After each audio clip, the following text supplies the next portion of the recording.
It's a perfect collaboration. The director's dead, the writer's dead, every actor in the movie is dead. The only one left alive is the composer, who wasn't born when it was made. Ideal.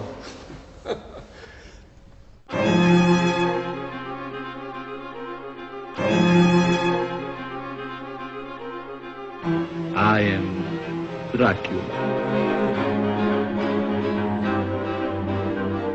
Actually, there were 3 films that were in the archive of MGM, and they were preparing video releases. And one was The Mummy, one was Frankenstein, and one was Dracula.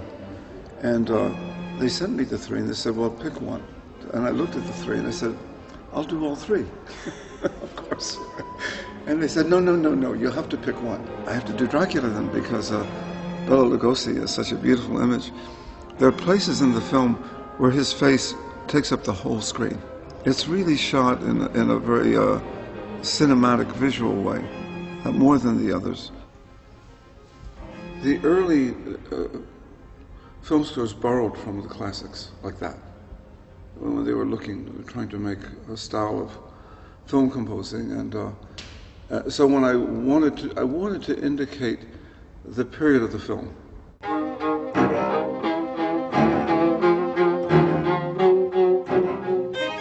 With the Kronos, I wanted to travel with them. We're old friends, and so I wrote a piano part for myself. So it's actually a string quintet, the 5th part being the piano. Well, you know, I know that music very well, so it's not hard to do. It's like asking a person who does abstract painting to draw drawings when actually they know how to draw. Very often people think they don't know how to draw, right? But if you have a classical training, then you learn classical music and you learn that language, and then later on, if you do something else, you still haven't forgotten it. So it was easy to do. In that sense, the language and the music was very immediate for me. Now, when I look at the film, it seems to me, from the point of view of the 21st century, it seems to me very funny, a lot of very funny things in it. I mean, the film is 75 years old. But many things that we think are funny, it's not because they're antiquated and they seem to be mannerism of a certain time, because that they are actually funny.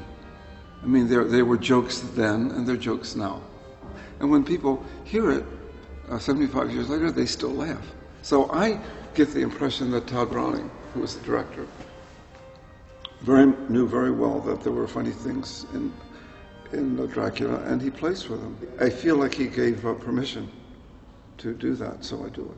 But one of the interesting things about the film without music is that there are a lot of troubling places in terms of the rhythm of the film itself, the way it goes from scene to scene, the way it plays, and the way it ends, for example.